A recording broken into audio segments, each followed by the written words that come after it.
Your Majesties, Your Royal Highnesses, distinguished members of the Norwegian Nobel Committee, citizens of America, and citizens of the world. I receive this honor with deep gratitude and great humility. It's an award that speaks to our highest aspirations, that for all the cruelty and hardship of our world, we are not mere prisoners of fate.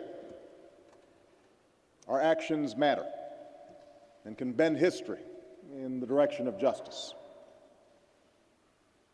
And yet I would be remiss if I did not acknowledge the considerable controversy that your generous decision has generated. In part, this is because I am at the beginning and not the end of my labors on the world stage.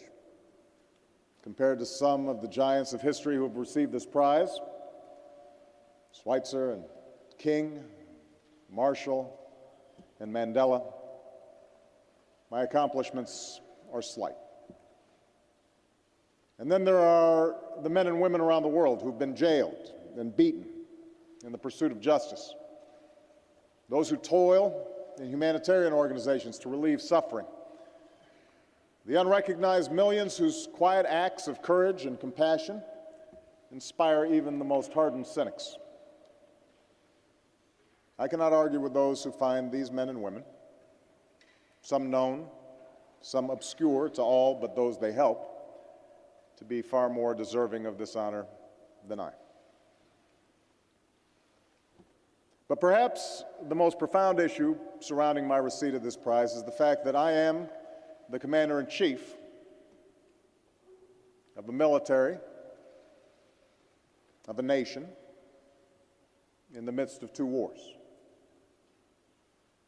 One of these wars is winding down. The other is a conflict that America did not seek, one in which we are joined by 42 other countries, including Norway, in an effort to defend ourselves and all nations from further attacks. Still, we are at war. And I'm responsible for the deployment of thousands of young Americans to battle in a distant land.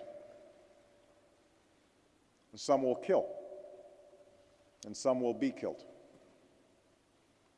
And so I come here with an acute sense of the costs of armed conflict, filled with difficult questions about the relationship between war and peace and our effort to replace one with the other.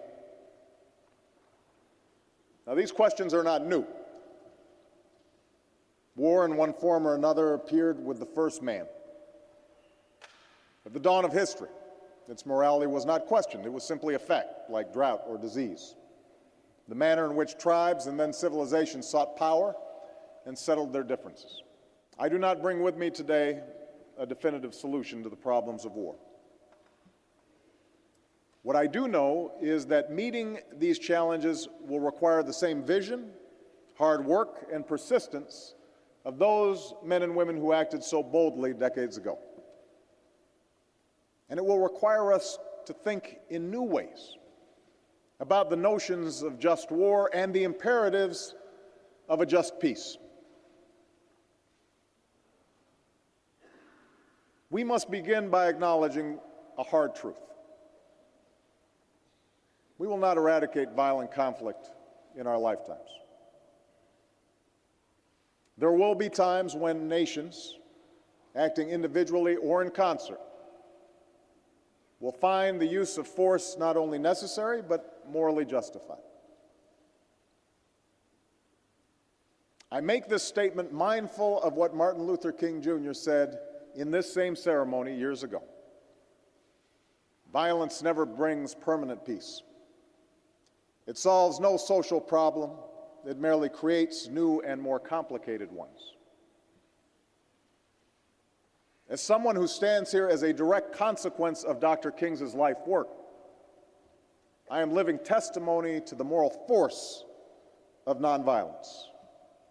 I know there's nothing weak, nothing passive, nothing naive in the creed and lives of Gandhi, and King. But as a head of state, sworn to protect and defend my nation, I cannot be guided by their examples alone. I face the world as it is and cannot stand idle in the face of threats to the American people.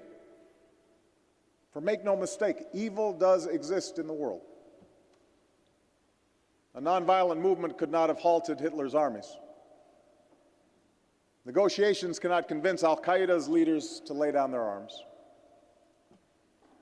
To say that force may sometimes be necessary is not a call to cynicism, it is a recognition of history, the imperfections of man, and the limits of reason.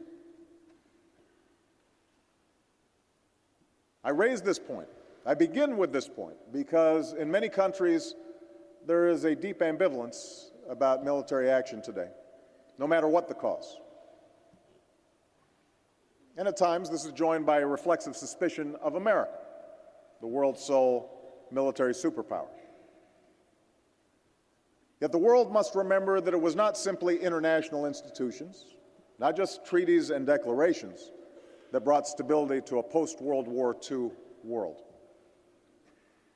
Whatever mistakes we have made, the plain fact is this: the United States of America has helped underwrite global security for more than 6 decades with the blood of our citizens and the strength of our arms.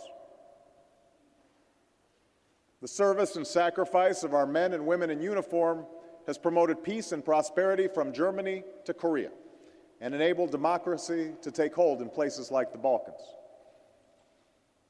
We have borne this burden not because we seek to impose our will.